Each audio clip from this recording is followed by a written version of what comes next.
अमृतं तप्तजीवनं कविभिरीडितं कल्मषापहं श्रवणमङ्गलं श्रीमदाततं विगृह्णन्ति ये भूरिदा जनाः। श्री रामकृष्ण वचनामृत प्रथम भाग परिच्छेद 31। सीधी के ब्राह्म समाज में ब्राह्म भक्तों के साथ श्री रामकृष्ण 22 अप्रैल रविवार 1883 तीसरा प्रहर है। श्री रामकृष्ण ब्राह्म भक्तों के साथ उनके सीधी के ब्राह्म समाज में उपस्थित हैं। वहाँ पर 6 माही का 6 मंथली सेलिब्रेशन 6 माही का उत्सव हुआ है और उसी संबंध में श्री रामकृष्ण आए हैं। इसका पहला सेक्शन हम पढ़ चुके हैं, जिसमें एक ब्राह्म भक्त श्री रामकृष्ण को पॉइंटेड क्वेश्चंस पूछ रहे थे।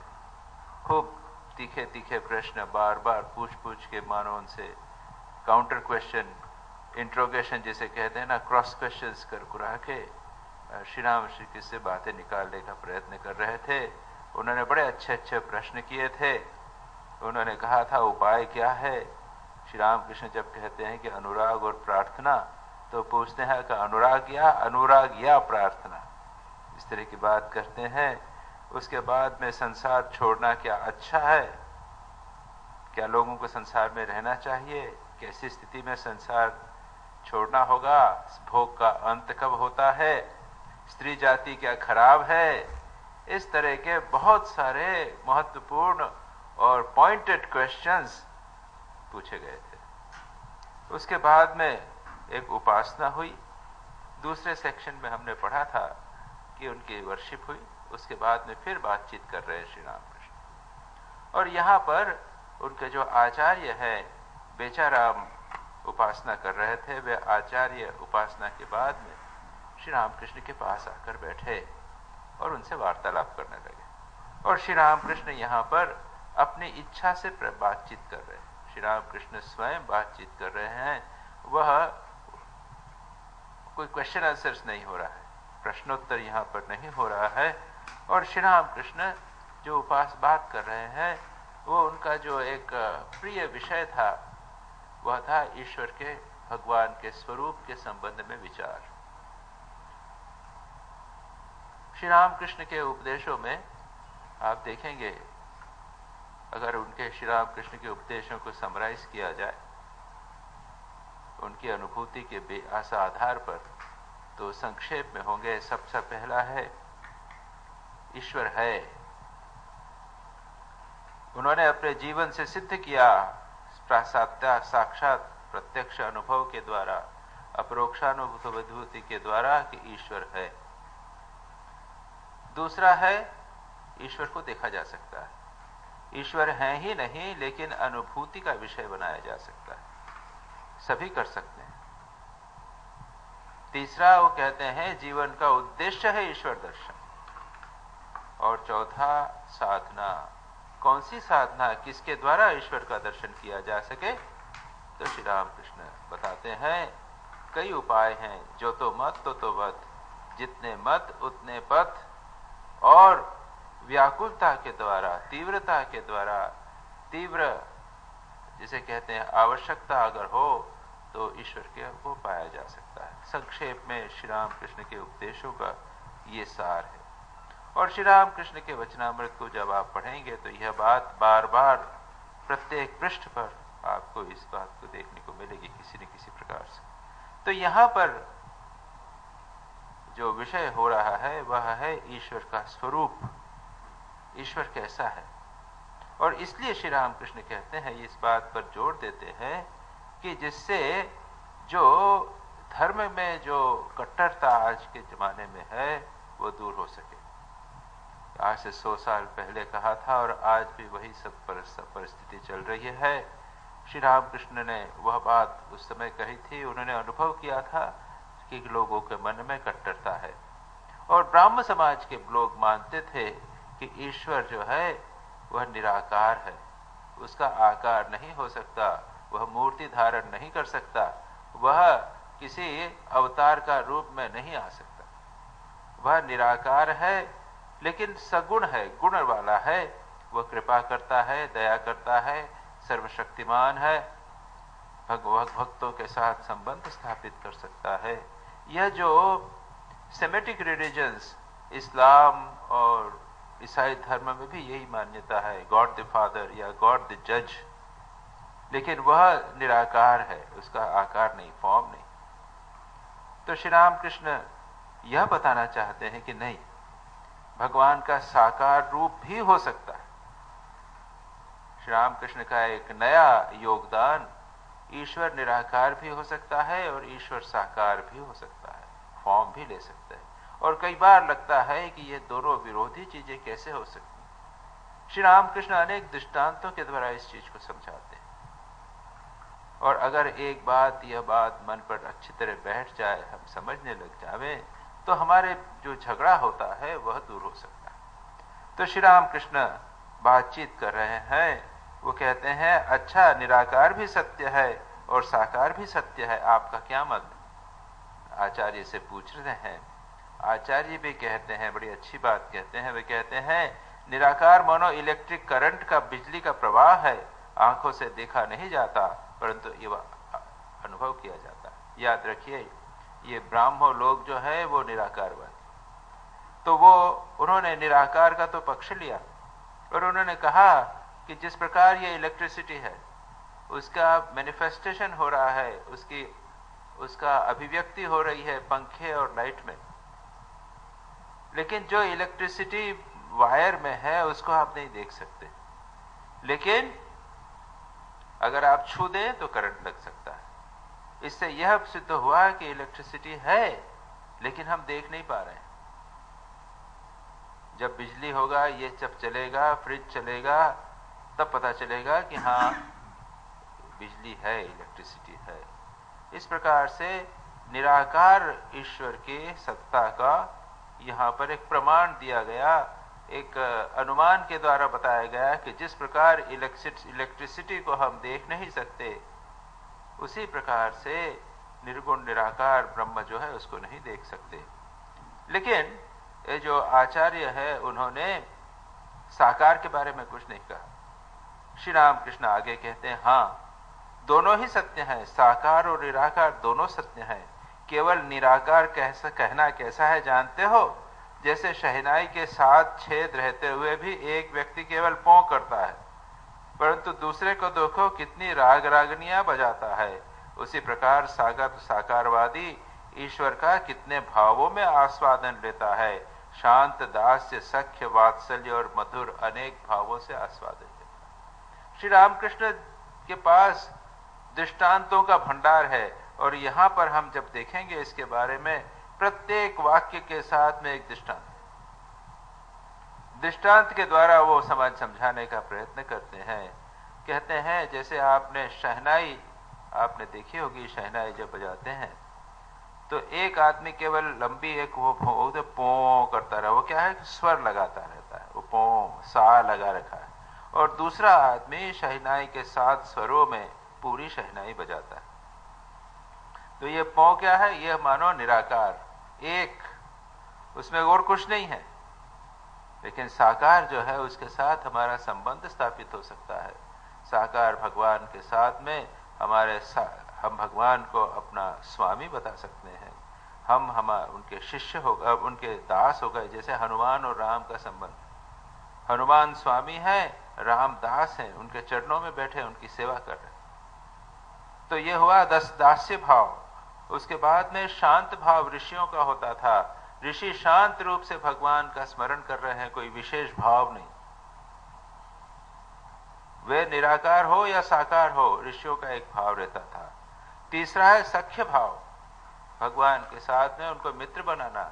जैसे अर्जुन ने श्री कृष्ण को मित्र कहा था, जैसे उद्धव श्री कृष्ण और उद्धव से मित्रता थी, सुदामा श्रीदामा इत्यादि श्री कृष्ण को मित्र मानते थे और उनके साथ उस प्रकार से व्यवहार करते थे।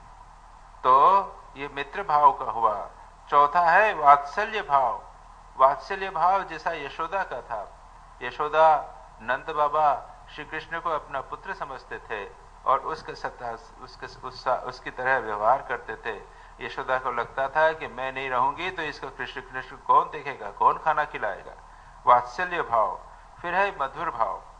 मधुर भाव हुआ श्री कृष्ण को अपना स्वामी समझना, अरे पति समझना, जैसा गोपियों का, राधिका का भाव था, ये मधुर भाव। इस प्रकार से भगवान के साथ में अनेक संबंध, जो मानवीय संबंध है, वो किया जा सकते हैं। और श्री रामकृष्ण एक संबंध और भी कहते थे, अपत्य भाव। श्री कृष्ण भगवान को अपना पिता या माता समझते। ये माता का भाव श्री रामकृष्ण को बहुत पसंद था। वो माँ, भगवान क्या है, माँ है और हम उनके पुत्र हैं। काफी निकटता आ सकती है, माँ के ऊपर जोर कर सकते हैं, रो सकते हैं, भगवान को कह सकते हैं कि तुम हमें दर्शन दो, हम तुम्हारी संतान। तो इस प्रकार से भगवान को अगर आप सगुण माने, साकार माने, तो उनके साथ में नाना संबंध हो सकते हैं। और धर्म केवल एक घे, जैसे कहते हैं मोनोटोनस पौ जैसा नहीं होगा, वो रुचिकर हो सकता है। विभिन्न प्रकार से भगवान के साथ आनंद लिया जा सकता है। और भक्तों के जीवन में इसमें की बहुत सारी बातें हमें मिलती हैं उनकी जीवनी में। जितने भी सगुण साकार के भक्त हैं, भले वे वो पांडुरंग के भक्त हों या फिर द्वारका जी के भक्त हों, किसी के भी भक्त हों, हम देखते हैं कि बहुत सारा रसास्वादन उनके साथ में हो सकता है। असली बात क्या है जानते हो? किसी भी प्रकार से अमृत के कुंड में गिरना, चाहे स्तव करके गिरो अथवा कोई धक्का दे दे, और जब तुम जाकर कुंड में गिर पड़ो, परिणाम एक ही होगा, दोनों ही हमर होंगे। किसी भी प्रकार से भगवान से किसी भी प्रकार का संबंध स्थापित करके अमृत के कुंड में गिरो। भगवान को निर्गुण निराकार मानो, सगुण साकार मानो, स्वामी मानो या पिता मानो, माता मानो, किसी न किसी प्रकार से भगवान के साथ जुड़ जाओ। और भगवान को कहा अमृत कुंड, आनंद। भगवान का एक नाम है सत्यम ज्ञानम अनंतम ब्रह्म, ये बोलते हैं। फिर और बोलते हैं सच्चित आनंद स्वरूप, आनंद घन, कंडेंस्ड जॉय। लेकिन अभी हमको लगता नहीं, लेकिन जितने भी संत हुए हैं जिन्होंने भगवान के साथ साक्षात्कार किया है, वह निर्विवाद रूप से कहते हैं कि भगवान जो है वह सच्चिदानंद घन है, वो आनंद के स्वरूप हैं। और श्री राम कृष्ण कहते थे, उन्होंने एक बार स्वामी विवेकानंद जब युवक के रूप के उनके पास आते थे तो उनसे कहा था कि अच्छा बोल, अगर भगवान एक मधु आनंद के सागर होवे तो तू क्या करेगा, कहाँ कैसे पिएगा? एक कटोरे में जैसे मधु या रस रखा हुआ है और तू मक्खी बनाए तो क्या करेगा? स्वामी विवेकानंद कहते हैं मैं उसकी मिडोर पर बैठ के, दूर बैठ के और पीऊंगा, कहीं पास जाऊंगा तो उसमें गिर जाऊंगा तो डूब जाऊंगा। श्री राम कृष्ण कहते हैं नहीं, उसको डूबने से आदमी मरता नहीं है, अमर हो जाता है। उसके सच्चिदानंद के सागर में कोई अगर डूब जावे तो अमर हो जाता है, वो मरता नहीं। खैर, उसके आगे श्री राम कृष्ण यही कहते हैं दोनों अमर ही होंगे। कुंड में किसी भी प्रकार से गिर जाओ, कोई धक्का दे दे, बाई चांस अगर आप अमृत का पान कर लो तो भी अमर हो जाओगे। अपनी अनिच्छा से भी अगर किसी ने धक्का दे दिया तो भी आनंद ही होगा। उसके बाद में कहते हैं ब्राह्मणों के लिए जल और बर्फ की उपमा ठीक है। जो ब्राह्मण समाजी थे वो लोग निराकार को ही मानते थे, तो श्री राम कृष्ण कहते हैं देखो निराकार भी साकार हो सकता है, इसकी दृष्टांत देते हैं। सच्चिदानंद मानो अनंत जल राशि है।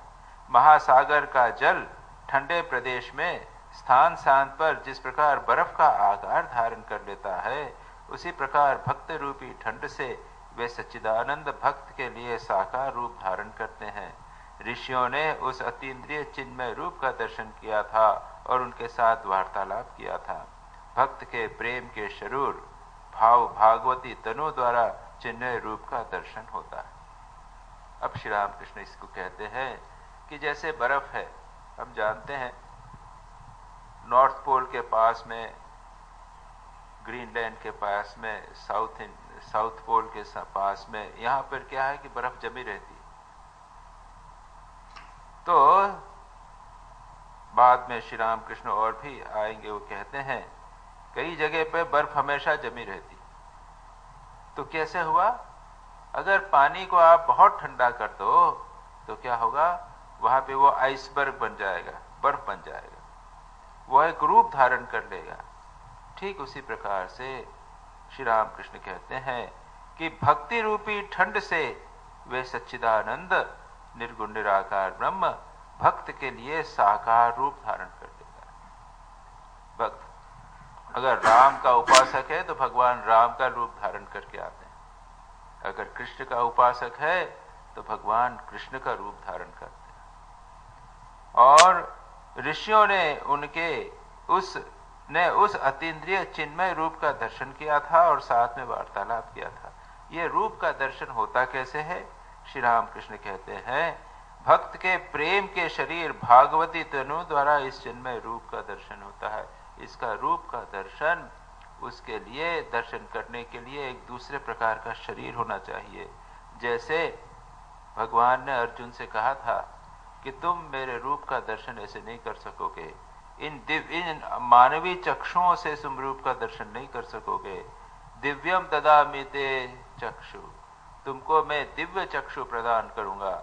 उसी प्रकार एक दिव्य शरीर हो जाता है, तब भगवान के साथ रिपोर्ट होता है। तात्पर्य क्या है?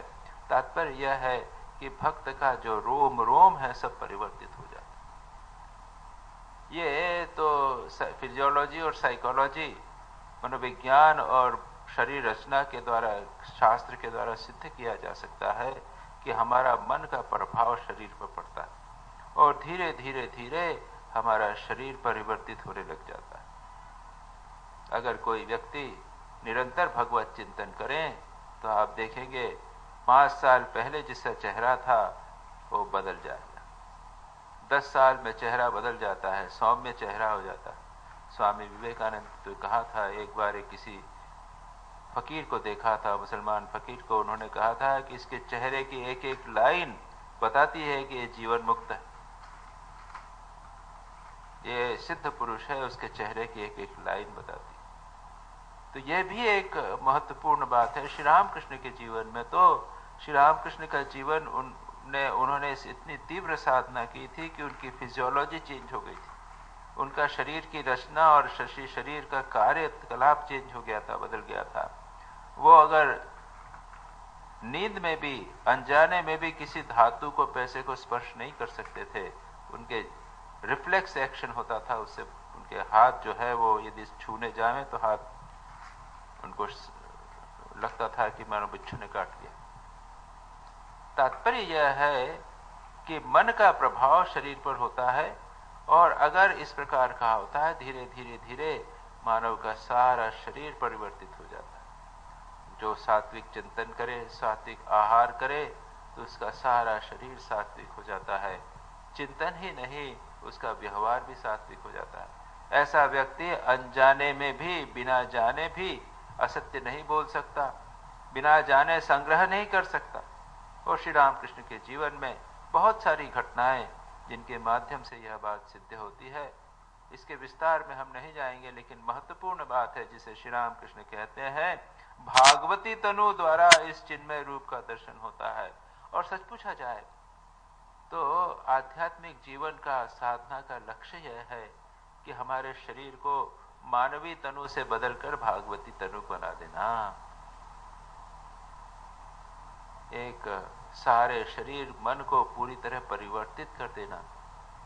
चिंतन ही नहीं, क्रियाकलाप पूरी तरह परिवर्तित हो जावे।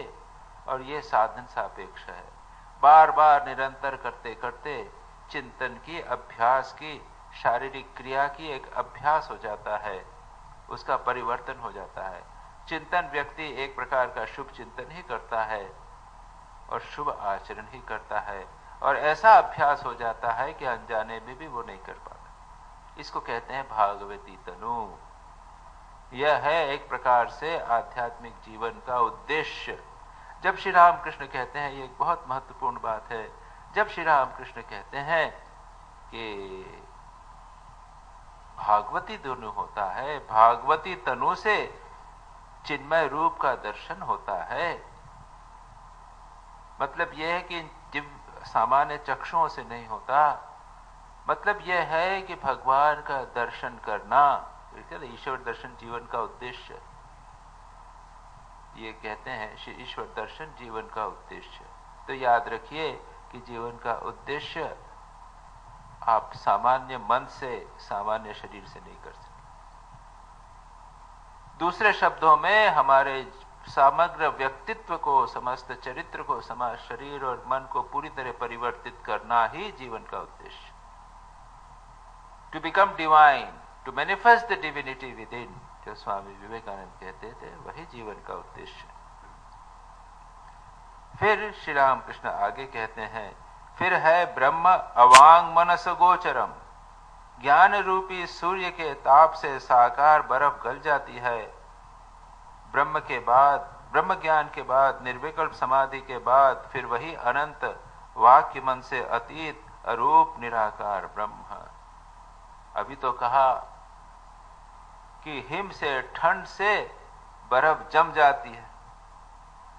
भगवान भक्ति के भक्त से, भक्त की भक्ति से जो निर्गुण निराकार है वो साकार रूप धारण कर लेता है। शुद्ध ब्रह्म परात्पर राम, हम भगवान राम नाम संकीर्तन करते हैं, उसमें कहा है शुद्ध ब्रह्म परात्पर राम, जो परात्पर से भी पर, यानी जो प्रकृति है, माया है, उससे भी परे वो शुद्ध ब्रह्म, पर से भी पर वह है राम। ब्रह्म राम को ये कहा। तुलसीदास जी कहते हैं, जही राम घट घट में लेटा, जो राम जगत पसेरा, जो राम दशरथ का बेटा, वही राम सबसे न्यारा। तो जो राम घटघट में बैठा हुआ है, मानो सर्वव्यापी है, निर्गुण निराकार ही तो घटघट में लेट सकता है, वही राम दशरथ का बेटा रूप से धारण कर लेता है। शुद्ध ब्रह्म परात्पर राम, उसने क्या किया? दशरथ नंदन राम, कौशल्या सुखवर्धन राम, दशरथ नंदन राम। कौशल्या और दशरथ के भक्ति से प्रेरित होकर उन्होंने राम का रूप धारण किया। अब श्री रामकृष्ण कहते हैं कि यह तो ठंड का प्रभाव हुआ, अब धूप हो गई। अगर सूर्य होगा, प्रचंड सूर्य आ गया, तब क्या होगा? ये बर्फ गल जाएगी। तो ज्ञान सूर्य से के ताप से साकार बर्फ गल जाती है, उसके बाद में निराकार हो गया। ज्ञान जब हुआ तो साकार नष्ट हो गया। श्री रामकृष्ण के जीवन में दृष्टांत है। तोतापुरी जी महाराज जब आए और उनको कहा कि विचार करो, ये ज्ञान, उन्होंने अद्वैत वेदांत का उपदेश दिया, ये विचार का मार्ग है। उनको कहा विचार करो, ये जगत सत्य है क्या? कि नहीं, ये तो परिवर्तनशील है, ये तुम्हारा देह भी परिवर्तनशील है, ये अनित्य है। सब विचार करते करते आत्मा नित्य है और ब्रह्म नित्य है, तो आत्मा और ब्रह्म एक है, विचार करो। श्री रामकृष्ण सब विचार कर रहे हैं, लेकिन मां जगदम्बा का रूप, ये सगुण साकार ईश्वर उनके लिए बहुत सत्य है, जगत से भी सत्य है, उसको वह नकार नहीं पा रहे थे। तब तोतापुरी जी ने फोर्स किया उनको, यहां पर कांच का टुकड़ा गढ़ा कर कहा यहां ध्यान करो, और कहा, उन्होंने क्या किया? ज्ञान की खड्ग से, ज्ञान की तलवार से श्री मां जगदम्बा का रूप काट दिया। मतलब क्या? वही ज्ञान सूर्य का जब उदय हुआ तो मां जगदम्बा रूप जो बर्फ थी वो पिघल कर निर्गुण निराकार हो और वे समाधि में लीन हो गए। तब श्री रामकृष्ण कहते हैं, ब्रह्म ज्ञान के बाद, निर्विकल्प समाधि के बाद, फिर अनंत वाक्य मन से अतीत अरूप निराकार ब्रह्म। इसका वर्णन श्री रामकृष्ण नहीं कर पाते थे। माँ जगदम्बा का जब रूप का उन्होंने विचार किया, उसके बाद श्री राम कृष्ण कहते हैं मेरा मन विलीन हो गया, समाधि में विलीन हो गया। उसमें क्या अनुभव हुआ? जिन लोगों ने श्री रामकृष्ण की जीवनी पढ़ी है वो आप देखेंगे कि जब सबसे पहले उनको माँ जगदम्बा का रूप हुआ था सगुण साकार का, तब उनको ऐसा अनुभव हुआ था, जब वे वो खड्ग लेकर गर्दन पर मारने वाले थे, आत्महत्या करने का प्रयत्न कर रहे थे, तब उनको दर्शन हुआ था। और उस दर्शन में उन्होंने क्या देखा था? उनको लगा था कि चारों ओर से माँ माँ जानो सर्वत्र माँ है और चैतन्य की मानो लहरें आ रही हैं और उन्होंने मुझे डुबा दिया। लेकिन उनको अनुभव हो रहा है माँ, वहां पर माँ की सत्ता, चैतन्य है और माँ की सत्ता है। यह अनुभव तो हुआ। और श्री राम कृष्ण कहते हैं माँ जगदम्बा का रूप कैसा है? जैसा मैं तुमको देखता हूं इतना क्लियरली देखा जा सकता। लेकिन निर्गुण निर्विकल्प समाधि का क्या वर्णन है? श्री राम कृष्ण कई बार भक्तों से बात करते हुए कहते थे कि देखो मैं तुमको बताता हूं। तो बताते हैं क्या? देखो जब मन यहां आता है तो रूप देर दर्शन होता है, फिर यहां आता है तो बहुत क्लियरली रूप देखते हैं, फिर जब यहां मन जाता है तब क्या होता है बताता हूं। जानते हो क्या होता है? और वो समाधिस्थ हो जाते, बोल नहीं पाते थे। फिर नॉर्मल कॉन्शियसनेस पे आकर कहते थे क्या करूं, मैं बोलना चाहता हूं लेकिन मां मुझे बोलने नहीं देती। और भक्त लोग बैठे हुए सोचते थे कि ये मां जगदम्बा कितनी निष्ठुर है, वो तो स्पिरिचुअल एक्सपीरियंस बताना चाहते हैं, अनुभूति को बताना चाहते हैं, मां बताने नहीं देती। ऐसी बात है क्या? सच पूछा जाए तो उनका मन जो है वो इतना ऊपर चला जाता था, वहां पर मन और वाणी नहीं रहती, तो फिर वो कौन बताएगा, किसको बताएगा? इसीलिए श्री राम कृष्ण कहते हैं ब्रह्म ज्ञान के बाद, निर्विकल्प समाधि के बाद फिर वही अनंत वाक्य मन से अतीत अरूप निराकार ब्रह्म। अरूप निराकार, ये निगेटिव लगाया, अरूप रूप नहीं, अश्रोत्रम अघ्राणम, सब जगह न ऐसा नहीं ऐसा नहीं ऐसा नहीं ऐसा नहीं। तो ये क्या वर्णन हुआ? ये तो वर्णन का नकारात्मक पक्ष है, नकारा गया वर्णन को। क्या ब्रह्म ऐसा है? नहीं। क्या वैसा है? नहीं। क्या वह सर्वव्यापी है? नहीं। वो कालातीत है? काल के वो नहीं। सबको नहीं नहीं, नेति नेति नेति। क्यों? ये चीजें मन के द्वारा समझी जा सकती, उसके परे है, वह मन के परे चला जाए, असीम है, सीमित है, वो तो मन का आधार है। खैर, उनका रूप स्वरूप मुख से नहीं कहा जाता, चुप हो जाना पड़ता है।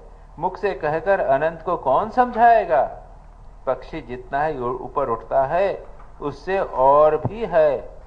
आप क्या कहते हैं? आचार्य को कहा, पक्षी ने कहा कि हम ऊपर देखेंगे, आकाश को की लिमिट देखेंगे, ऊपर गया, अब कितनी दूर ऊपर जाएगा, उसके बाद लिमिट है तो कोई लिमिट नहीं। इसी प्रकार से निर्गुण निराकार की कोई सीमा नहीं है। सीमा हो तो आप बता दो कि इतना है। जो अपने इन्होंने अनंत की परिभाषा बड़ी अच्छी की थी, आप लोगों ने जो प्रवचन अटेंड किए होंगे, स्वामी प्रणवानंद जी ने, उन्होंने कहा था अनंत का अर्थ क्या है? और देश और काल की सीमा से बाहर। अगर कहो कि भगवान ब्रह्म इतना है तो उसके बाहर नहीं है ना, कि चंडीगढ़ में है तो चंडीगढ़ के बाहर नहीं है, ऐसा हो जाएगा, वो सीमा नहीं बनाई जा सकती। उस प्रकार काल की सीमा नहीं बनाई जा सकती कि वर्तमान में है तो वो भविष्य में था, कि जो वर्तमान में जिसका जन्म हुआ है, तो अगर वर्तमान में जन्म है तो जन्म के पहले तो होना नहीं चाहिए। इस तरह उन्होंने बड़े मजेदार अच्छे ढंग से तार्किक दृष्टि से इस बात को समझाने का प्रयत्न किया था। श्री रामकृष्ण अपनी सरल भाषा में उसी को बता रहे हैं। उसका स्वरूप मुख से नहीं कहा जाता, चुप हो जाना पड़ता है। मुख से कहकर अनंत को कौन समझाएगा? आचार्य कहते हैं जी हाँ, वेदांत में इसी प्रकार की बातें हैं। फिर श्री रामकृष्ण एक दूसरा दृष्टांत देते हैं। ये अवांग मनस गोचर, मन और वाणी से अगोचर जो ब्रह्म है उसके लिए दूसरा दृष्टांत। नमक का पुतला समुद्र नापने गया था, लौटकर उसने खबर नहीं दी। बड़ा सुंदर दृष्टांत है, बड़ा अच्छा लगता है। एक पुतला, एक आदमी एक नमक का बनाया, उसको एक टेप दिया कि जाओ समुद्र को नापो। तो जैसे ही वो समुद्र में जाएगा तो क्या होगा? गल जाएगा। वो नमक है जो पूरा इमीडिएटली गल जाएगा। इसी प्रकार से उसके बाद कौन आएगा? जब ब्रह्म हो जाते हैं तो हम ब्रह्म ही हो जाते हैं, फिर मन और वाणी नहीं रहता। कौन वर्णन करे? ये पॉइंट। जो जीव वर्णन करने वाला वही वहां पर नहीं है तो कौन वर्णन करे? एक मत में है, सुखदेव आदि ने दर्शन स्पर्शन किया था, डुबकी नहीं लगाई थी। ये सुखदेव आदि जो हैं, उन्होंने वो ज्यादा नहीं गए, दूर दूर जाते तो वो डूब जाते, इसलिए वापस आ गए श्रीमद् भागवत कहने के लिए। अगर ज्यादा गहरे जाते तो उसके बाद वापस नहीं आते, बोलने के लिए नहीं आते। उन्होंने दूर से ही भगवान को देखा था मानो। मैंने विद्यासागर से कहा था, सब चीजें उत्थिष्ट हो गई हैं, उच्चिष्ट हो गई हैं, परंतु ब्रह्म उच्चिष्ट नहीं हुआ। अर्थात ब्रह्म क्या है, कोई मुंह से नहीं कह सकता। मुंह से बोलने से चीज उत्थिष्ट हो जाती है, उच्चिष्ट हो जाती है। विद्यासागर विद्वान है, यह सुनकर बड़ा खुश हुए। कहते हैं कि हम जब मुंह से किसी चीज को खाते हैं ना तो झूठी हो जाती है ना। हम मानते हैं झूठा हो जाता है, किसी को झूठा नहीं देना चाहिए। जैसे अवश्य अपने गुरुजन होवे या पूज्य संत होवे तो उनका उच्चिष्ट प्रसाद जैसे लेते हैं, लेकिन मुंह से एक बार लग गई तो उसको फिर वो इम्प्योर हो जाती है, अपवित्र हो जाती है। उसको देवता को नहीं लगाया जाता है, खाया भी नहीं जा सकता है, झूठी चीज हो गई है। तो उसी प्रकार ब्रह्म, वो कहते हैं कि सब चीजें तो उच्छिष्ट हो गई, क्योंकि सब चीजों का वर्णन मुंह से किया तो वो मुंह से छू गई है। वाणी जितनी है जब मुंह से निकलती है तो वो झूठी हो जाती है, जब मुंह का स्पर्श हुआ है। लेकिन ब्रह्म, उसका वर्णन कभी कोई नहीं कर सका, और इसलिए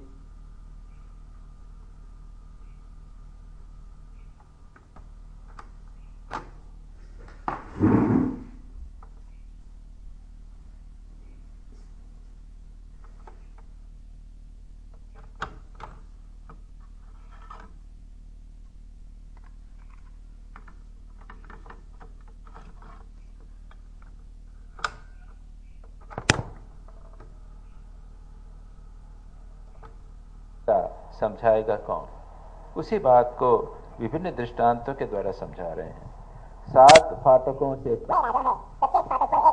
ऐश्वर्यवान पुरुष बैठे हैं, प्रत्येक फाटक में शिष्य पूछ रहा है, क्या यही राजा है? गुरु भी कह रहे हैं नहीं, नेति नेति। 7वें फाटक पर जाकर जो कुछ देखा, एकदम अवाक रह गए, आनंद से विवल हो गए। फिर यह पूछना न पड़ा कि यह राजा है, यही राजा है। देखते ही सब संशय मिट गए। जब तक भगवान का साक्षात्कार नहीं होता तब तक भगवान के संबंध में संशय इत्यादि रहते हैं, तब तक वर्णन इत्यादि चलता रहता है। उसको समझाने के लिए श्री रामकृष्ण दृष्टांत देते हैं। ये राजा को देखने गए, दरवाजे हैं, बहुत सारे गेट्स क्रॉस करके जाना पड़ता है, प्रत्येक पर एक बहुत अच्छा गार्ड बैठा हुआ है, ऐश्वर्यवान, बढ़िया कपड़े पहने हुए, और वो एक एक से बढ़ बढ़कर ऐश्वर्य। लेकिन जैसे ही अंदर गए तब इतना अधिक ऐश्वर्य कि उसके सामने बाहर वाला ऐश्वर्य म्लान हो जाता है, वो उसके सामने उसकी कोई तुलना ही नहीं रहती। तो श्री रामकृष्ण कहते हैं, वहां जाकर देखते ही सब संशय मिट जाते हैं, सब डाउट्स क्लियर हो जाते हैं। उसके बाद में बोलेगा कौन? तो ये संतों के जीवन में भी इस प्रकार के दृष्टांत आते हैं। एक ईसाई संत हो गए हैं, सेंट थॉमस एक्वाइनस, और उन्होंने एक पुस्तक लिखी है, तो नाम मेरे को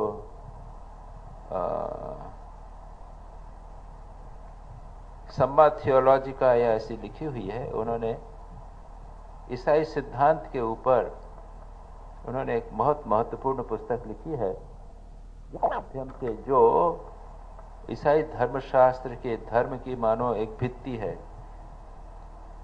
जैसे ब्रह्मसूत्र हो या इस प्रकार का हो। उन्होंने एक बहुत इंपॉर्टेंट किताब लिखी है। उसके बाद में उस अनुभूति के जो पुस्तक लिखी, उसके बाद में उनको उच्चतम आध्यात्मिक अनुभूति हुई थी। तब उसके बाद में कुछ पोर्शन बच गया था, वो पूरा नहीं हुआ था। उनको कहा कि आपने इतना महत्वपूर्ण लिखा है, सारी ईसाई धर्म की भित्ति है, आप उसको पूरा कर दीजिए। तो उन्होंने कहा, अरे जो मैंने पहले लिखा है वो बिल्कुल होती हुई उसकी तुलना में पूर्ण रूप से नगण्य है, बिल्कुल नगण्य है। क्या लिखूंगा मैं, बिल्कुल नगण्य। तो ऐसी स्थिति जब आध्यात्मिक अनुभूति होती है और सच्ची सच्ची अनुभूति, तो मन और वाणी इसके परे, मन उसके परे चला जाता है। और जैसा यहाँ कहा कि राजा को जब देख लिया तो पहले की जितने अनुभव हैं वो सब बिल्कुल नगण्य हो जाता है। श्री रामकृष्ण इस बात को कई प्रकार से कहते थे। अभी हमारा मैगजीन है वेदांत केसरी, उसमें स्वामी ब्रह्मानंद जी के साथ में एक दिलीप कुमार रॉय करके बंगाल के हो गए हैं एक राइटर, उनके रेमिनिसेंस संस्मरण का है। मैंने ही उसको, मेरे पास आया था, किसी ने भेजा था, और उसके बाद मैंने उसको वेदांत केसरी में भिजवाया। मेरा कंपाइलेशन नहीं है, मैंने कुछ नहीं किया, मैंने केवल मेरे सामने आया, मैंने उसको रेफर कर दिया, उसे छापा है। और उसमें बड़ी सुंदर बात लिखी है। एक युवक है, वो दिलीप कुमार रॉय अपना संस्मरण लिखते हुए कहते हैं कि मेरे पिताजी मुझे पकड़कर एक दिन स्वामी ब्रह्मानंद जी के पास ले गए। उनके पिताजी ने स्वामी श्री रामकृष्ण का ट्रीटमेंट किया, तो ब्रह्मानंद जी को अच्छी तरह पहचानते थे। और ये युवक अमेरिका जाने वाला था, अच्छा गायक था, सुंदर था, और इनको चिंता हो रही थी कि अमेरिका इंग्लैंड जाने वाला था। अमेरिका उस समय ज्यादा, इंग्लैंड जाने का ज्यादा प्रचलन था। इंग्लैंड में जाएगा और वहां पे कोई चक्कर में फंस जाएगा, वहां तो प्रलोभन है, वहां किसी मेम के विवाह कर लेगा। वो चाहते थे कि जाने के पहले यहाँ पे शादी करके जाए, वहां के टेम्पटेशन से।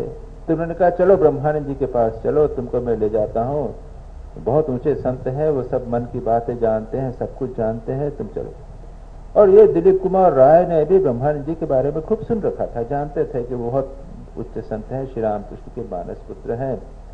और वो बड़ा सुंदर वर्णन करते हुए कहते हैं कि मेरा दिल कांपने लगा, रही वो राजा महाराज ब्रह्मानंद जी के पास में मैं जाने वाला हूँ।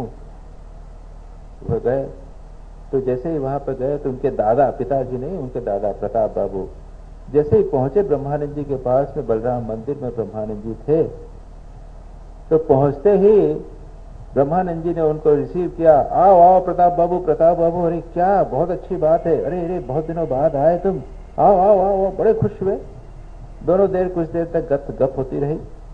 उसके बाद में प्रताप बाबू ने अपने ग्रैंडसन दिलीप कुमार राय के संबंध में बोलना किया। अरे ये तो सब कुछ समझता नहीं है, ये जवान है, ये इस तरह का है, इसका दिमाग काम ही नहीं करता है, कितनी कैसी कैसी बुद्धि है इसकी। प्रेम में जैसे एक दादा बच्चे को ज्यादा प्रेम करता है तो उसके दुर्गुण दिखते हैं, याद रखिए, ठीक है ना। वैसे ये अच्छा लड़का है, ऐसा नहीं है, ये अच्छा लड़का है। मेरे को डर लग रहा है, ये अमेरिका जा रहा है, मैं इसको बोल रहा हूँ शादी कर, तो शादी नहीं करता। तो ब्रह्मानंद जी ने कहा देखो भाई प्रताप बाबू, हम लोग तो शादी नहीं किए, तो हमारे मुंह से शादी की बात कहलवाना तो ये तो होगा नहीं। तो नहीं कोई बात नहीं, लेकिन ये फॉरेन जा रहा है, मुझे डर लग रहा है, ये बड़ा अक्खड़ बुद्धि है लेकिन गाता अच्छा। ब्रह्मानंद जी ने जब ये कहा तो अचानक उनको बाद में रोक दिया। अच्छा तुम गाना गाते हो? याद रखिए ब्रह्मानंद जी गाने के, भजनों के बहुत शौकीन थे। इनका गाने गाते हो कि हाँ, तो गाओ, एक गाना सुनाओ। तो उन्होंने प्रसिद्ध बंगाली गाना है माँ काली का, मजलो अमार भमर भमरा, काला काली पद नील कमले, श्यामा पद नील कमले, काली पद नील में। मेरा जो मन रूपी भ्रमर है, काला है, वो काला भ्रमर श्यामा, माँ श्यामा के चरण कमलों में लग गया। कहते हैं चरण कालो भ्रमर कालो, कालो ही कालो मिशे गेलो। बड़ा सुंदर है कि मेरा मन भी है काला है, कलुषित भरा हुआ है, और माँ के चरण भी काले हैं, दोनों एक दूसरे के साथ मिल गए इत्यादि। और जैसे ही गाया श्री स्वामी ब्रह्मानंद जी बिल्कुल समाधिस्थ हो गए। वो तो बिल्कुल सूखी दियासलाई जैसे थे। जब भी ऐसी बात होती तो उद्दीपना होती, वो समाधि में लीन हो गए। बहुत देर तक रहे, 1-2 भजन ये गाता रहा, उसके बाद में और ये दिलीप कुमार राय अनुभव कर रहे हैं कि मुझे ऐसा लगा, एक अद्भुत अनुभूति हुई मुझे, ऐसा अद्भुत आध्यात्मिक वातावरण वहां पर बना, मुझे बहुत शांति प्राप्त हुई। मुझे लगा कि मुझ में कुछ आध्यात्मिकता का संचार हुआ, उसको मैं वर्णन नहीं करता।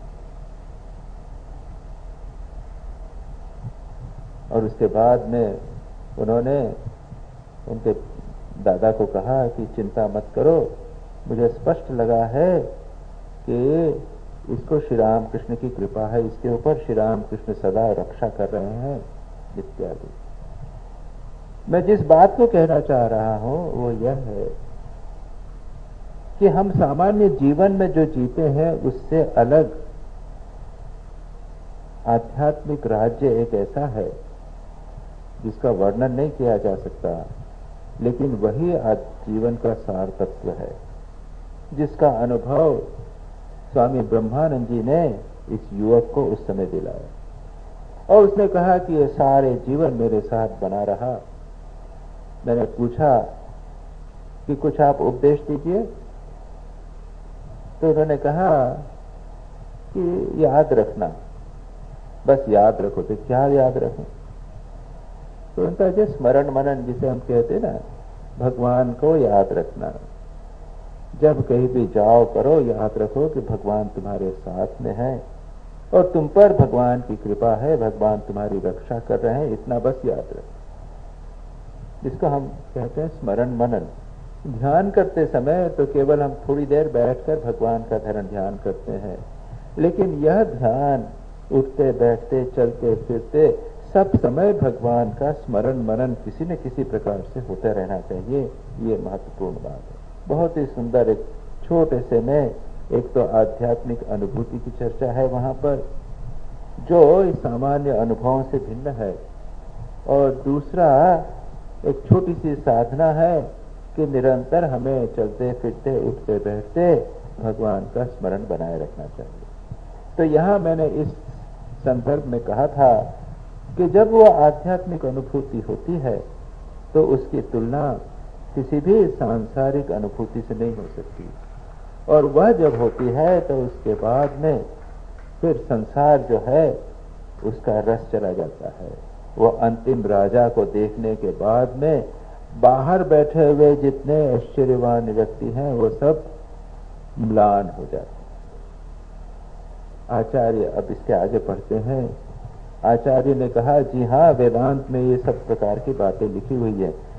आचार्य जी तो ज्यादा जानते नहीं थे, पढ़ा लिखा नहीं थे, और वो ब्राह्म समाज की ही उपासना जानते थे, ब्राह्म समाज के ही सिद्धांत जानते थे।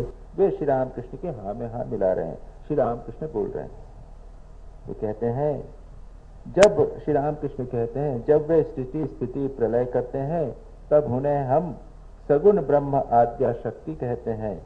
जब वे 3 गुणों से अतीत हैं तब उन्हें निर्गुण ब्रह्म वाक्य मन के अतीत परब्रह्म कहा जाता है। ये श्री रामकृष्ण का एक और महत्वपूर्ण सिद्धांत। वे कहते हैं कि एक ही ब्रह्म के, एक ही परमात्मा के 2 रूप हैं। याद रखिए, ये वेदांत इस सिद्धांत को स्वीकार नहीं करता। वेदांत कहता है कि एक परब्रह्म परमेश्वर निर्गुण निराकार वही सत्य है, ये जगत मिथ्या है। ये जगत की उत्पत्ति किससे होती है? माया से होती है। लेकिन माया क्या है? वेदांत कहता है कि माया का वर्णन करना ही किया जा सकता। अवांग मनस गोचर माया भी है, वह क्या है? अघटन घटन पतीयसी, वो जो है उसको वर्णन नहीं किया जा सकता। तो कहते हैं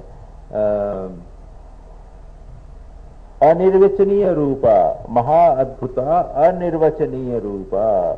ब्रह्म का अगर वर्णन, अवांग मनस गोचर कहते हैं, माया मानी मन और वाणी के परे तो नहीं है, लेकिन आप उसको लॉजिकल टर्म्स में वर्णन नहीं कर सकते। क्यों? वो है और नहीं भी है, वो एक है और अनेक भी है। इस प्रकार की विपरीत बातें माया के लिए आती हैं, इसलिए कहते हैं उसको अनिर्वचनीय रूपा, महा अद्भुता अनिर्वचनीय रूपा। ये शंकराचार्य अपने विवेक चूड़ामणि में माया के संबंध में कहते हैं। तो वेदांत माया को भी उड़ा देता है, वो कहता है मिथ्या के राज्य में है। और इसलिए जब तोतापुरी महाराज श्री रामकृष्ण के पास में आए थे, श्री रामकृष्ण उधर घाट पर बैठे हुए थे और तोतापुरी महाराज ने आकर उनसे कहा था कि उन्होंने देखा श्री रामकृष्ण को तो लगा कि ये तो वेदांत के अच्छे अधिकारी हैं, कहा कि वेदांत सीखेगा? श्री रामकृष्ण ने कहा मैं तो कुछ नहीं जानता, मैं माँ से पूछ के आता हूँ। तो उन्होंने कहा जाओ जल्दी से पूछ के आओ, मैं यहाँ पर अधिक दिन नहीं ठहरूंगा। तोतापुरी जी एक स्थान में 3 दिन से ज्यादा नहीं ठहरते। जब तोतापुरी जी ने वो सोचा कि अपनी माँ से पूछ के आएगा, लेकिन श्री रामकृष्ण माँ को पूछने तो मंदिर में चले गए। तो अरे अपने मंदिर में जो मूर्ति है उसको माँ बोलता है, अरे अज्ञानी है, वेदांत की चर्चा जो होगी सब ठीक हो जाएगा। ये सोचा तोतापुरी जी। आए, उसके बाद साधना हुई और जैसा मैंने अभी वर्णन कहा, ज्ञान खड्ग से माँ को काट दिया इत्यादि इत्यादि। तोतापुरी जी मन के मन में भाव यह था कि यह जो मूर्ति है ये सब मिथ्या है, ये शक्ति वक्ति कुछ नहीं है, सब मिथ्या के राज्य में है, ब्रह्म ही एकमात्र सत्य है। लेकिन हुआ यह है कि वो 3 दिन के बदले 9 महीने वहां रह गए और बंगाल की आबहवा, खाना उनको सूट नहीं हुआ, उनका शरीर दुर्बल हो गया, डायरिया होने लगा, पेट में बंगाल का पानी, उस समय का कोई डिस्टिल वाटर तो नहीं मिलता था वहां पे कोई वो गंगा का पानी पीते थे तो जैसा पानी पीता था, पेट में उनको डिसेंट्री हो गई। एक दिन बैठे, बहुत जोर से दर्द हो रहा, ध्यान करने बैठे, ध्यान ही नहीं लगा। तो फिर उनको लगा कि ये शरीर बड़ा निकृष्ट है, शरीर साधना के उपयोगी नहीं है, शरीर जो है सबसे बड़ी बाधा है। तो उसको डुबाने के लिए गंगा में गए।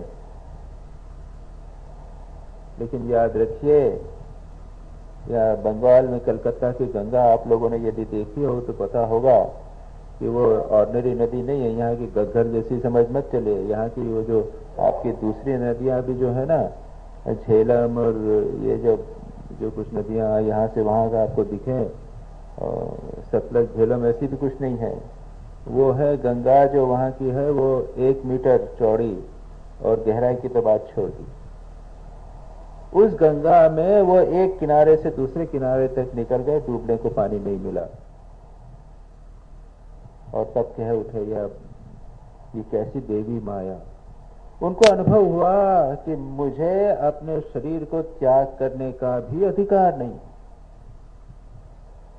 पेट का दर्द के हक पर मेरा अधिकार नहीं है, अपने शरीर का विसर्जन का अधिकार नहीं है। मैं किसी दूसरे के हाथ की कठपुतली हूं, जिसको श्री रामकृष्ण शक्ति कहते थे, मां कहते थे। श्री रामकृष्ण कहते हैं आद्या शक्ति। जो जगत की सृष्टि स्थिति और प्रलय करते हैं वे आद्या शक्ति। तोतापुरी जी नहीं मानते थे। याद रखिए, वेदांत कहता है ये जगत का सृष्टि स्थिति प्रलय यह भी मिथ्या है, ये ईश्वर करता है, ये मानते थे। लेकिन वो मिथ्या मानते थे। आज तोतापुरी जी को मालूम हुआ कि जब तक शरीर है, जब तक इस द्वैत रूपी जगत में हो, तब तक उस शक्ति को स्वीकार करना पड़ेगा, उसके बाहर नहीं हो जा सकते। तब तोतापुरी महाराज शांत हो गए, लौट के आ गए, उन्होंने शक्ति को स्वीकार किया। उनके वेदांत के साथ श्री रामकृष्ण ने कुछ एक महत्वपूर्ण बात जोड़ दी। इसके संबंध में इसके ऊपर टीका करते हुए, कमेंट करते हुए रोमारोला ने श्री रामकृष्ण की एक जीवनी लिखी है, life of Shri Ramakrishna, Romain Rolland ने लिखी है, फ्रेंच राइटर ने। उसमें वे कमेंट करते हैं कि तोतापुरी महाराज कैसे थे। वे थे एक विशुद्ध संगमरमर के पत्थर के समान, जिसमें जरा सा भी दाग नहीं है। आप देखेंगे, आप जो संगमरमर लगाते हैं उसमें बहुत सारे दाग होते हैं। जब मार्बल लगाते हैं, फर्श पर लगाते हैं, जो भी करते हैं, तो बहुत सारे काले काले दाग होते हैं। ये बिल्कुल विशुद्ध संगमरमर मिलना मुश्किल, बड़ी मुश्किल से मिलते हैं। और ऐसे ही विशुद्ध संगमरमर के पत्थर से ही मूर्तियां बनाई जाती हैं। बड़ी सावधानी से पत्थर को चुनना पड़ता है।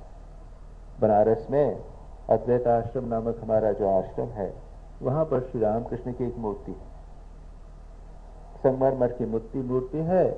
लेकिन जब मूर्ति प्रारंभ हुई तब तो पत्थर ठीक था। जब मूर्ति बनी तो देखा कि चेहरे के ऊपर ही एक काला दाग आ गया है, तो उस मूर्ति को निकाल देना पड़ा, रिजेक्ट करना पड़ा। और वह मूर्ति वहां पर अद्वैत आश्रम मंदिर में है, उसको पुताई कर दिया, उसको रिजेक्ट कर दिया था। लेकिन उस समय अद्वैत आश्रम में बनारस में मंदिर बन रहा था। उन्होंने कहा कि भाई ये मूर्ति तो है, तुम चाहो तो रख लो। हम रख लेते हैं, उसको हमें पुताई कर दिया। आप जाएंगे देखेंगे कि वो मूर्ति पुती हुई मूर्ति है, बनारस में अगर जाएंगे।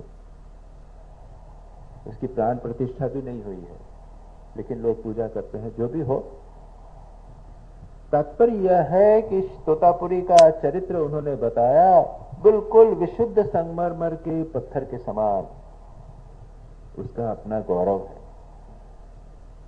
श्री रामकृष्ण ने क्या किया? रोमारोला कहते हैं श्री रामकृष्ण ने उसके ऊपर नक्काशी काट दी। समझ गए तो आप? उसके ऊपर उन्होंने बढ़िया सुंदर एक कार्विंग करके निशान किया। वो क्या है? सगुण का, सगुण साकार शक्ति को स्वीकार करवा दिया और उनके जीवन में पूर्णता ला दी। तो श्री रामकृष्ण भावधारा और श्री रामकृष्ण के उपदेश का एक बहुत महत्वपूर्ण अंग यह है कि ईश्वर साकार भी है, निराकार भी है, सगुण भी है, निर्गुण भी है, ईश्वर शक्ति भी है। ईश्वर जब ब्रह्म सक्रिय होता है तो वही काली हो जाता है, सृष्टि स्थिति प्रलय करता है। और जब निर्गुण निराकार रहता है तब ब्रह्म रहता है। दोनों आवश्यक हैं, नहीं तो सिद्धांत पूरा नहीं होता। इन दोनों को स्वीकार करना पड़ेगा। ये श्री रामकृष्ण का एक बहुत महत्वपूर्ण योगदान है। कई बार वो उसको कहते थे, जैसे वो कहते थे कि एक बेल है, तो बेल हम खाते हैं, आप जानते हैं बेल खाते हैं तो क्या खाते समय क्या करते हैं? उसका छिलका निकाल देते हैं, उसका कड़ा जो है वो क्रश निकाल देते हैं, उसके बीज निकाल देते हैं, उसमें जो रेशे हैं वो निकाल देते हैं, उसका गूदा है उसको लेके खाते हैं। तो जब खाते हैं तो इन चीजों को निकाल देते हैं। लेकिन जब वजन करना होता है तब क्या करते हैं? उसको पूरा वजन करना पड़ेगा। आप जाएंगे बाजार में, वो कहेंगे कि बेल दो, तो वो पूरा तोलेगा। आप ये नहीं कहोगे अरे इसमें तो इतना सब निकाल देंगे, वो निकालने से काम नहीं चलेगा, मेरे पास जो बेल है उसको मैं तोल के दूंगा। तो श्री रामकृष्ण कहते थे कि अगर सिर्फ गूदे को वजन करो तो वजन पूरा नहीं होता। वो कहते हैं वजन पूरा नहीं होता। अगर केवल निर्गुण निराकार कहो तो वजन पूरा नहीं होता। भगवान का पूरा डिस्क्रिप्शन नहीं होता, भगवान का पूरा वर्णन नहीं होता। और भगवान की पूर्ण अगर अनुभूति होनी चाहिए तो निर्गुण निराकार और सगुण साकार दोनों की अनुभूति। स्वामी प्रणवानंद जी ने कहा था, एकनाथ महाराज को, संत एकनाथ को भगवान के साकार रूप के दर्शन होते थे, उनसे बातचीत होती थी, सब होता था, लेकिन फिर भी अहंकार बना रहा। और तब उसके बाद में वो उनको मारा था, कहा कि कच्चा है, उनको बड़ा बुरा लगा। भगवान से फिर जाके कहा, तुम्हारे साथ में सुबह शाम रहता हूं, तुमसे बात करता हूं और फिर भी अच्छा हूं, तो कि हाँ तुम मेरे साथ रहते हो, लेकिन तुमने सर्वत्र सबके भीतर भगवान को नहीं देखा।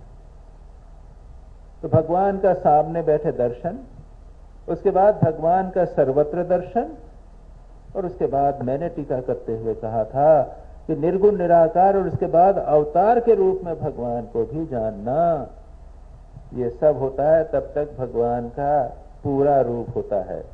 यानी God realisation, real God realisation का अर्थ है आत्म भगवान का साक्षात्कार, यानी निर्गुण निराकार, सगुण साकार, सर्वव्यापी, सर्वातीत ब्रह्म, और उसके साथ अवतार। ये सारी बातें हो गए, तब परमात्मा के संबंध में हमारी धारणा पूर्ण होती है। और श्री रामकृष्ण के जीवन में ये बात मिलती है। श्री रामकृष्ण ने स्वामी विवेकानंद के अवतारत्व मनवाया था। जो राम, जो कृष्ण, वही अब इस शरीर में रामकृष्ण अवतारत्व की बनवाया। तो यहाँ पर बहुत महत्वपूर्ण बात श्री रामकृष्ण कहते हैं, तब उन्हें सगुण ब्रह्म आद्या शक्ति कहते हैं। और अभी हम नवरात्र हैं, इसमें आद्या शक्ति की उपासना होती है, भगवान के इस रूप की उपासना होती है जो सगुण साकार है, जो जगत की सृष्टि स्थिति और प्रलय होता है। और वैसे तो सृष्टि स्थिति प्रलय भगवान वेदांती मानता है, सृष्टि स्थिति प्रलय करने वाला ईश्वर है, करने वाला ईश्वर है। यहाँ पे क्या, करने वाली ईश्वरी, भगवान को मां बना लिया ये। और स्वामी श्री रामकृष्ण कहते हैं, भगवान को मैं मां के रूप में अधिक मानता हूं। तो ये बातें श्री रामकृष्ण के सिद्धांत, ईश्वर के सिद्धांत के संबंध में आज हमने बात की कही। इस पर विचार करिए, चिंतन करिए। हमारा हृदय व्यापक होता है, हमारी दृष्टिकोण व्यापक होती है, और हम भगवान को अधिक समझने में समर्थ होते हैं। निरंजनं नित्यमनन्तरूपं भक्तानुकम्पाधृतविग्रहं वै ईशावतारं परमेशमिद्यं तं रामकृष्णं शिरसा नमामः।